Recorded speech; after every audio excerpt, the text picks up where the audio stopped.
We'll guide you through how to create AutoCAD file to PDF. Quick disclaimer, skipping this single step will affect your final result. So you need to follow this step-by-step guide carefully.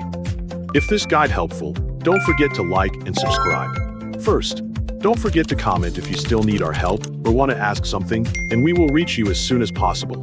To create an AutoCAD file as a PDF, begin by clicking the Start menu or the AutoCAD desktop shortcut. Open AutoCAD and wait for loading. Next, click Open or press Ctrl+O on your keyboard. Browse to the folder where your drawing is saved, select the .dwg file, and click Open to load the drawing. After the drawing opens, click the AutoCAD icon again, choose Print, and select Plot. You can also press Ctrl+P to open the plot window. In the printer settings, choose the PDF printer. Then select the required paper size under paper size, such as A4, and make sure it matches your drawing.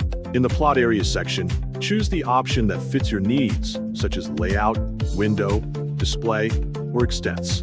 Layout is recommended for prepared layouts, while window allows you to select a specific drawing area. If you use the window option, click Window and select two opposite corners around the drawing. Next, check Fit to Paper for automatic scaling. Choose Portrait for vertical drawings or Landscape for horizontal drawings. Enable the Center the Plot option to place the drawing in the center of the page automatically. Under Plot Style table, select monochrome.ctb for black and white printing, or choose another CTB file for color printing.